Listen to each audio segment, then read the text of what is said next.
আসসালামু আলাইকুম। 15ই আগস্টকে ঘিরে গত বেশ কিছুদিন ধরে টানটান উত্তেজনা চলছে। সরকারের মধ্যেও অবশ্যই এক ধরনের আতঙ্ক কাজ করছে, ভয় কাজ করছে, সাধারণ মানুষের মধ্যে নানান ধরনের উদ্বেগ কাজ করছে। সেই 15ই আগস্টের পূর্বক্ষণে 14ই আগস্ট আমরা কি কি ধরনের চিত্র দেখতে পেলাম, বিশেষ করে ধানমন্ডি 32 নম্বরকে কেন্দ্র করে। 32 নম্বরের সামনে 14ই আগস্ট বৃহস্পতিবার সকাল থেকেই অতিরিক্ত পুলিশ মোতায়েন করা হয়েছে, সাজোয়া যান রাখা হয়েছে, এমনকি এপিসিও আনা হয়েছে 32 নম্বরের সামনে। এই যে এত এত নিরাপত্তা, এগুলো কি কারণে? কারণটি কি এই যে 15ই আগস্ট বঙ্গবন্ধুর মৃত্যুর দিনটিকে সামনে রেখে সাধারণ মানুষ সেখানে শ্রদ্ধা জানাতে গেলে তাদের নিরাপত্তা দেয়া হবে? এটিতে মনে করার কোনো কারণ নেই, বরং সেখানে যাতে কেউ না যেতে পারে তার জন্যই এই অতিরিক্ত নিরাপত্তামূলক ব্যবস্থা। তার মানে সরকার কতটা ভয় আছে আমরা তো বুঝতেই পারছি। এর আগে 15ই আগস্ট জাতীয় শোক দিবস বা শোক দিবস পালনের জন্য আহ্বান জানিয়েছেন শেখ হাসিনার পুত্র সজীব ওয়াজেদ জয়। তারও আগে প্রধান উপদেষ্টা প্রেস সচিব তিনি কয়েকজন সাংবাদিকের সঙ্গে একান্ত সাক্ষাৎকারে কি বলছিলেন সে বিষয়ে আমি আপনাদেরকে জানিয়েছি। তিনি বলেছেন যে বর্তমানে আওয়ামী লীগের কার্যক্রম নিষিদ্ধ। 15ই আগস্ট শেখ মুজিবুর রহমানের হত্যাকাণ্ড হয়েছে, এটি অন্যান্য সাধারণ দিনের মতন একটি দিন, পুরো আগস্টের যে 31 দিন তার মতোই। এবং কেউ যদি ধানমন্ডিতে বা কোথাও কোনো কর্মসূচি পালন করে তাহলে তাদের বিরুদ্ধে আইনানুগ ব্যবস্থা নেওয়া হবে। এবং সেই প্রসঙ্গে আমি প্রশ্ন করেছিলাম যে আওয়ামী লীগের ব্যানারে যদি কেউ কোনো কর্মসূচি গ্রহণ করে অবশ্যই তাদের বিরুদ্ধে ব্যবস্থা নেওয়া হতে পারে, তার কারণ আইনি মারপ্যাচ তো রয়েছে। আওয়ামী লীগের রাজনৈতিক কার্যক্রম এখন এই মুহূর্তে নিষিদ্ধ অবস্থা রয়েছে নির্বাহী আদেশে, সেটা নিয়ে বাদ দিলাম। সাধারণ মানুষের পক্ষ থেকে কেউ যদি বা কোনো সাংস্কৃতিক সামাজিক সংগঠনের পক্ষ থেকে কেউ যদি কোনো ধরনের কর্মসূচি নেয় তাদেরকে কোন আইনে বাধা দেওয়া হবে? আইনটা কিসের? নাকি এর মধ্যে চুপি চুপি কোনো আইন তৈরি করে ফেলেছে সরকার 15ই আগস্ট কেন্দ্র করে? আমরা জানি না। শুনলাম ধানমন্ডি 32 নম্বরের সামনে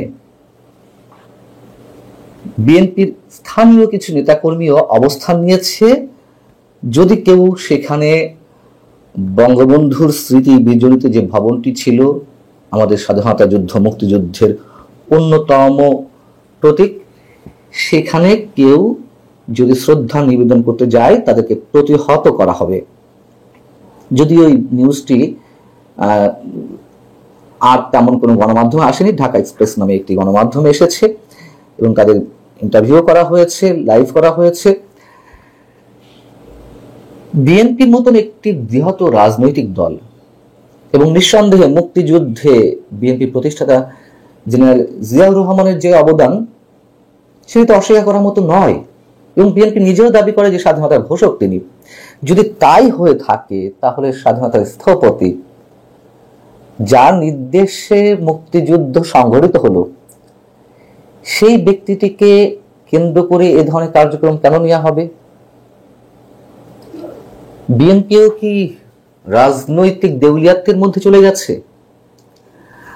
যখন 5 ফেব্রুয়ারি বঙ্গবন্ধুর বাড়িটি বুলডোজার দিয়ে গুড়িয়ে দেওয়া হলো উপদেষ্টাদের কারো কারো নির্দেশে, সরকারের প্রত্যক্ষ সহযোগিতায়, আমরা জানি যে বিএনপি 5-6 মোটামুটি এই দুদিন একেবারেই চুপচাপ ছিল। হঠাৎ করে গভীর এক রাতে বিএনপি একটি বিবৃতি দিল দায়সারা গোছে। যখন বঙ্গবন্ধুর বাড়ি বুলডোজার দিয়ে গুড়িয়ে দেওয়ার কাজটি শুরু হলো তখন সারা দেশে আওয়ামী লীগের বিভিন্ন নেতা কর্মীদের বাড়িও বুলডোজার দিয়ে গুড়িয়ে দেওয়া হচ্ছিল এবং বিএনপি একটি বিবৃতি দিল যে সারা দেশে ঐতিহাসিক স্থাপনা যে বুলডোজার দিয়ে গুড়িয়ে দেওয়া হচ্ছে তা বিএনপি সমর্থন করে না, একেবারে দায়সারা গোছের। আবার তখন সম্ভবত 9 ফেব্রুয়ারি বিএনপির অন্যতম শীর্ষ নেতা জয়নাল আব্দুল ফারুক তিনি মন্তব্য করেছিলেন, ঠিক হয়েছে, বুলডোজার দিয়ে 32 নম্বর গুড়িয়ে দেওয়া হয়েছে, ভালো কাজ হয়েছে। এখন সেখান থেকেই গুম খুনের নির্দেশ আসতো। গুম খুনের নির্দেশ সেখান থেকে আসবে কেন? সেখানে তো শেখ হাসিনা থাকতেন না। আওয়ামী লীগ সরকারের সময় যে গুম খুনের অভিযোগ রয়েছে সেই সরকারের বিরুদ্ধে, শেখ হাসিনাকে সেখানে থাকতেন, সেখান থেকে কেন গুম খুনের নির্দেশ আসবে? সরকার আসলে প্রচন্ড আতঙ্কে রয়েছে, ভয়ে রয়েছে আওয়ামী লীগকে নিয়ে। যে আওয়ামী লীগকে নিষিদ্ধ করা হয়েছে তাদের নেতাকর্মীদের খুঁজে পাওয়া যাচ্ছে না, সেখানে কেন সরকার এতটা ভয় থাকবে? এবং গত কয়েকদিন ধরে যা কিছু রটছে গুঞ্জন কিংবা গুজব আকারে, যে 5 আগস্ট অভ্যুত্থানের 1 বছরকে সামনে রেখে, 1 বছর পূর্তিকে সামনে রেখে আওয়ামী লীগ যে কোনো সহিংস ঘটনার জন্ম দিতে পারে, যমুনা প্রধান উপদেষ্টা বাসভবন ঘেরাও করতে পারে, সরকার উৎখাতে পরিকল্পনা করছে আওয়ামী লীগ, সেটি না করে আবার সেটি তো আমরা তেমন কিছু দেখলাম না, আবার 15 আগস্ট নিয়ে এগুলো ছড়ানো হলো যে 15 আগস্টকে কেন্দ্র করেও আওয়ামী লীগ বিশাল কিছু ঘটাতে পারে। এইগুলো অনেকে বলছিলেন, আমরা কেউ কেউ কান দিচ্ছিলাম, গুঞ্জন আকারে ধরছিলাম, গুজব আকারে ধরছিলাম, কিন্তু এই গুজবগুলো তো সরকারের পক্ষ থেকেই ছড়ানো হয়েছে। যেমন ধরুন নয়াদিগন্ত, দৈনিক নয়াদিগন্ত কাদের পত্রিকা, এটি আমরা বেশ ভালো করে জানি। সেখানে বলা হচ্ছে, এরকম আরো অনেক জায়গাতেই এসেছে এই ধরনের রিপোর্টিং, সেখানে বলা হচ্ছে যে গত 5 আগস্ট ঘিরে নাশকতার যে ভয়াবহ পরিকল্পনা করেছিল আওয়ামী লীগ, তার টের পেয়ে অন্তর্বর্তী সরকার আগেভাগেই কঠোর অবস্থানে চলে যায়। ওই দিনের পরিকল্পনা ব্যর্থ হওয়ার পর এবার 15 আগস্টকে কেন্দ্র করে পতিত আওয়ামী লীগ নাশকতার নতুন পরিকল্পনা সাজিয়েছে। সূত্র জানাচ্ছে 15 আগস্ট শেখ মুজিবুর রহমানের মৃত্যুবার্ষিকী, অতীতের মতো এই দিন জাতীয় শোক দিবস ঘোষণা করে মাসব্যাপী কর্মসূচিও পালন করছে দলটি। 15 আগস্ট ধানমন্ডির 32 নম্বর শেখ মুজিবের প্রতিকৃতিতে ও বনানীর কবরস্থানে, বঙ্গবন্ধু পরিবারের অন্যান্য সদস্যদের যে কবরস্থান রয়েছে, সেখানে ফুল দিয়ে শ্রদ্ধা জানানোর জন্য দলটির এক বিবৃতিতে নেতাকর্মীদের আহ্বান জানানো হয়েছে। আওয়ামী লীগের ফেসবুক পেজে আগেই বলেছে সজীব ওয়াজেদ জয় এই আহ্বান জানিয়েছেন। কিন্তু এই যে নাশকতার পরিকল্পনার কথা বলা হচ্ছে, আমরা তো তার কোনো প্রমাণ দেখিনি, ছিঁড়ে ফটো আনা। এই আগস্ট মাসে কেন্দ্র করে তো অন্তত এই গত 14-15 দিনে তো কিছু নমুনা দেখার কথা ছিল, দেখিনি তো। এগুলো আসলে সরকারের পক্ষ থেকেই ছড়ানো হচ্ছে। এবং প্রধান উপদেষ্টা প্রেস সেক্রেটারি বলে রেখেছিলেন সম্ভবত 31শে জুলাই যে পরবর্তী 7-8 দিন, খুব 5-6 দিন খুব ক্রুশিয়াল ডে, বোঝা যাবে দেশ কোন দিকে যাচ্ছে, সরকার কোন দিকে যাচ্ছে। এই যে সরকারের একাধিক উপদেষ্টার নির্দেশে, সরকারের প্রত্যক্ষ সহযোগিতায় 32 নম্বর ভাঙা হলো, স্বাধীনতা সংগ্রামের প্রতীক, এটিও তাও মেনে নিলাম যে আওয়ামী লীগের নেতা হিসেবে বা ফ্যাসিবাদের কি বলা হয়, ফ্যাসিবাদের তীর্থস্থান, সেটাকে ধ্বংস করেছে, বেশ ভালো কথা। কিন্তু এই সরকারটা স্পষ্টত পুরোপুরি আমাদের মুক্তিযুদ্ধের চেতনার বিরুদ্ধে। এই সরকার স্পষ্টত মুক্তিযুদ্ধের বিরোধী একটি সরকার। এই কথা বলতে তো এখন আর কোনো ধরনের দ্বিধা হওয়ার কথা নয়। যদি বলেন যে কেন জাতীয় দিবসগুলো তো পালন করছে, ওগুলো তো করতে হয়, না করে তো কোনো উপায় নেই, কি করবেন? এবং এগুলো উদযাপনের সময় যে প্রধান উপদেষ্টা থেকে শুরু করে সরকারের কর্তা ব্যক্তিদের অনেক ধরনের কষ্টের মধ্যে দিয়ে যেতে হয়, যন্ত্রণার মধ্যে দিয়ে যেতে হয়, সেগুলো আমরা বুঝি। প্রিয় দর্শক, সাজ্জাদ কাদিরের প্রীতি নিন, শুভেচ্ছা নিন। এই মুহূর্তে আপনাদের সামনে একটি অত্যন্ত উদ্বেগজনক খবর নিয়ে আলাপ করতে এসেছি। খবরটা শিরোনামটা এমন, শিরোনামটা আমার নয়, এটি ধার করা শিরোনাম। আজম পুত্রের নেতৃত্বে চেষ্টা ভারতে হামলার। আমি শুরুতেই বলেছি যে এই শিরোনামটি আমার ধার করা। আজকে 14 আগস্ট ভারতের আনন্দবাজার তাদের প্রেম ভার্সনে একটি সংবাদ দিয়েছে, একটি খবর করেছে। সেই খবরটির শিরোনাম হচ্ছে যে আজম পুত্রের নেতৃত্বে চেষ্টা ভারতে হামলা। এই সংবাদের বিস্তারিত কি লেখা হয়েছে তাদের প্রেম ভার্সনে, এবং অনলাইনে যদি এটি পড়েন সেটাও আপনি, এটা সর্বসাধারণের জন্য উন্মুক্ত নয়। দিনের অন্য ভাগে নিশ্চয়ই আমাদের ভারতীয় দাদারাও অনেকে এটি নিয়ে আলাপ করবেন। আপনি বাংলাদেশের মানুষ যদি এটি পড়তে চান, পড়তে পারবেন না, অনলাইনে পেইড ভার্সনে গিয়ে পড়তে হয়। প্রিন্ট ভার্সন বাংলাদেশে পাবেনও না, যার কারণে বাংলাদেশের মানুষের হাতে হাতে এটি পৌঁছানোর কোনো সুযোগ নেই। কিন্তু এই সংবাদটি যথেষ্ট উদ্বেগের, যথেষ্ট উৎকণ্ঠার। আজম পুত্র। এই সংবাদের সার সংক্ষেপে বলা হচ্ছে যে ওয়াকিবহাল মহলের বড় অংশের মতে প্রশাসনের শীর্ষ স্তরে গুরুত্বপূর্ণ পদগুলিতে জামাত ইসলামী মনোভাবাপন্ন বসানো হয়েছে। সেনাবাহিনীতেও ইসলামিকীকরণের প্রবল চেষ্টা চালাচ্ছে মৌলবাদীরা। এই ঘটনাটির ব্যাখ্যা যেটি দিয়েছে, এটি গত বছরের জুলাই আগস্টের অর্থাৎ 5 আগস্ট আওয়ামী লীগ সরকার পতনের পর থেকে প্রশাসনের শীর্ষ পদে জামায়াতে ইসলামী মনোভাবাপন্ন মানে তারা পাকিস্তানপন্থী প্রশাসনে এবং সেনাবাহিনীতেও এই বিষয়টি প্রবলভাবে আছে। এবং আজম পুত্র তিনি সেনাবাহিনীর একজন বরখাস্ত, পরবর্তীতে তার বরখাস্ত আদেশ বাদ করা হয়। সেনাবাহিনীর একজন অবসরপ্রাপ্ত এখন ব্রিগেডিয়ার জেনারেল আব্দুল্লাহ আমান আজমি। এই আব্দুল্লাহ আমান আজমির পরিচয়টা আপনারা জানেন যে তিনি জামায়াত ইসলামের সাবেক আমির গোলাম আজমের পুত্র। তার নেতৃত্বে বলা হচ্ছে ভারতীয় গণমাধ্যমে যে ভারতে হামলার ছক কষা হচ্ছে, তার নেতৃত্বে চেষ্টা হচ্ছে ভারতে হামলার। এই ঘটনাটি যদি হয়ে থাকে তাহলে বাংলাদেশের জন্য যথেষ্ট উদ্বেগের, উৎকণ্ঠার কারণ আছে। ব্রিগেডিয়ার জেনারেল অবসরপ্রাপ্ত আব্দুল্লাহ আমান আজমির তিনি নিখোঁজ ছিলেন, মাঝখানে নিখোঁজ ছিলেন। তিনি কোথায় ছিলেন আমরা জানি না। তিনি নিখোঁজ হবার পর 6 আগস্ট, সম্ভবত গত বছরের 6 আগস্ট তিনি উদ্ধার হন। কথিত আয়নাঘর থেকে উদ্ধার হয়েছেন তারা সেটি বলছেন।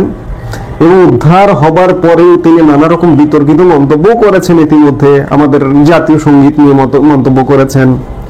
এবং গত বছরের 27 ডিসেম্বর বাংলাদেশ সেনাবাহিনীর ভেরিফাইড ফেসবুক পেজে একটি বিষয় ঘোষণা করা হয় যে সেনাবাহিনী থেকে ব্রিগেডিয়ার জেনারেল আব্দুল্লাহ আমান আজমির বরখাস্তের আদেশ প্রত্যাহার করা হয়েছে।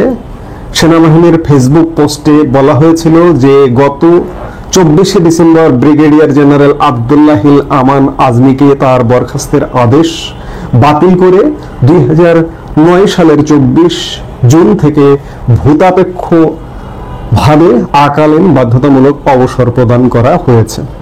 তাকে বরখাস্ত করা হয়েছিল 2009 সালে, কিন্তু আওয়ামী লীগ সরকার পতনের পর এই অন্তর্বর্তীকালীন সরকার এসে তাকে বরখাস্ত আদেশ বাতিল করে তাকে অবসর প্রদানের আদেশ জারি করা হয়েছে। আর আব্দুল্লাহ আমান আজমি একদিকে জামাতে আমিরের ছেলে, আরেকদিকে প্রচন্ড ভারত বিরোধী, প্রচন্ড ভারত বিদ্বেষী।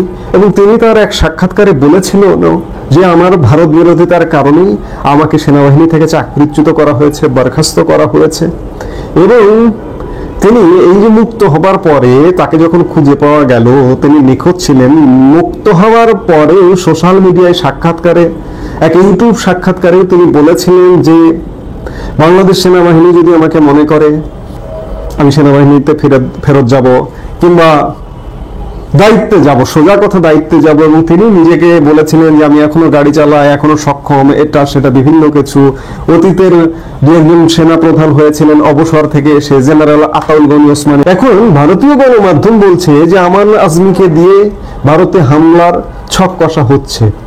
এটি যদি সত্য হয়, অনেক ঘটনা মিলে যায়। যে পাকিস্তান সাম্প্রতিক সময়ে পাকিস্তান সেনাবাহিনীর তরফ থেকে পাকিস্তান আইএসপিআর প্রধান প্রথমে বললেন যে ভারতে পূর্ব সীমান্ত দিয়ে হামলা করা হবে।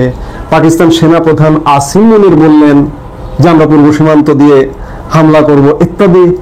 মানে সবকিছু মিলে একটা গোজমেলে অবস্থা। পাকপন্থী যে আব্দুল্লাহ আমান আজমি কিংবা বাংলাদেশের স্বাধীনতা মুক্তিযুদ্ধ যে মানে না আব্দুল্লাহ আমান আজমি, কিংবা জামাতে ইসলামী মানে না, জামাতে ইসলামী বাংলাদেশের স্বাধীনতা বিরোধী শক্তি, এতে কোনো সন্দেহ নেই, এতে কোনো রাগ ঢাকের কিছু নেই। প্রকাশ্যেই তারা বলে, আব্দুল্লাহ আমান আজমিও বলেন। এখন যদি এমনটা হয় যে তাহলে কি সেনাবাহিনীতে আত্মীকরণ কিংবা সেনাবাহিনীতে কোনো অংশগ্রহণ, তাকে দিয়ে কিভাবে হামলাটা? এই প্রশ্নটা যে তাকে দিয়ে, তাকে কেন ভারতীয় গণমাধ্যম তাকে কেন ভাবছে এমনটা, নিশ্চয়ই ভাববার কারণ আছে। নিশ্চয়ই গোয়েন্দাদের কাছে, ভারতীয় গোয়েন্দা শ্রেষ্ঠত্বের জায়গায় দাবি রাখে যে ভারতীয় গোয়েন্দা তৎপরতা, বাংলাদেশে যদি বলেন যে ভারতীয় গোয়েন্দা তৎপরতা, রয়ের তৎপরতা কতটা অ্যাক্টিভ, যে বাংলাদেশের সেনাবাহিনীতে কি ঘটছে, প্রশাসনে কি ঘটছে, সব খবর তাদের কাছে চলে যায়। নিশ্চয়ই তাদের কাছে খবর আছে, যার দরুন ভারতীয় একটি শীর্ষ বাংলা গণমাধ্যম এমন নিউজ করেছে, এমন সংবাদ শিরোনাম করেছে, যদি ঘটনাটি সত্য হয় তাহলে বাংলাদেশের কপালে নির্ঘাত দুঃখ আছে। বাংলাদেশ থেকে যদি বাংলাদেশি কোনো ব্যক্তি, সেটি জামাত হোক, শিবির হোক বা যেই হোক না কেন, তার নেতৃত্বে যদি হামলা হয় বা হামলার ছক কষা হয়, এই বাংলাদেশের দুর্গতি বাঁচাতে আলটিমেটলি পাকিস্তানও আসবে না, মার্কিন যুক্তরাষ্ট্র আসবে না, বাংলাদেশের মানুষকেই ভুগতে হবে, বাংলাদেশের মানুষকেই সাফার করতে হবে। এখন আব্দুল্লাহ আমান আজমি কিংবা জামাতে ইসলামী, তারা এই বাংলাদেশের মানুষ, তারা বাংলাদেশি জন্ম, তাদের বাংলাদেশের মাটিতে বেড়ে ওঠা, তাদের পাকপন্থী থাকতে পারে, তাদের পাক সমর্থন থাকতে পারে, পাক ভালোবাসা থাকতে পারে, কিন্তু পাক ভালোবাসায়, পাক প্রেমে মজে বাংলাদেশের জন্য যদি ক্ষতির কারণ হন, এটি আল্লাহ সহ্য করবে না। আপনারা তো আল্লাহর আইন চান, সৎলোকের শাসন চান। আপনাদেরকে বলবো যে আপনারা দয়া করে এমন কোনো আত্মঘাতী কর্মকাণ্ডে জড়াবেন না। আমি বলছি না, আমি যে কথাগুলো বলছি এগুলো ভারতীয় গণমাধ্যমের এই সংবাদের আলোকে কথাগুলো বলছি। আমি আমার থেকে মন গড়া একটি কথাও এই মিডিয়াতে এসে বলি না। কোনো না কোনো সোর্স থেকে, কোনো না কোনো সংবাদ মাধ্যম থেকে সংবাদ পেয়ে তখনই বলি। আমার বলাটা এই জন্যই যে যদি এ ধরনের কোনো পরিকল্পনা করেও থাকেন, জামাত ইসলামী বলুন, আব্দুল্লাহ আমান আজমি বলুন, সেনাবাহিনীতে প্রভাব বিস্তার করে বলুন, যেভাবে হোক না কেন, এটি হবে বাংলাদেশের জন্য একটি চরম আত্মঘাতী ঘটনা। আমরা আজ আশা করব, প্রত্যাশা করব যে আপনার মতের সাথে আমার মত নাও মিলতে পারে, আপনি পাকিস্তান প্রেম থাকতে পারে, আপনার পাকিস্তানের প্রতি ভালোবাসা থাকতে পারে, আমার ভারতের প্রতি ভালোবাসা থাকতে পারে, ভারতের প্রতি প্রেম থাকতে পারে। কারণ আমার জন্ম, আমার বাংলাদেশের জন্ম কিন্তু বিশাল ভারতবর্ষ থেকে। ভারত থেকে আমরা হয়েছি পূর্ব পাকিস্তান, পশ্চিম পাকিস্তান, পূর্ব পাকিস্তান মিলে পূর্ব পাকিস্তান প্রদেশ, তৎপরবর্তীকালে আমরা বাংলাদেশ। আমার সেই পূর্বের অতীতের সেই ভারতের প্রতি আমার প্রীতি থাকতেই পারে, আপনি আমাকে নিষেধ করতে পারেন না, নিষেধ করবার কেউ না।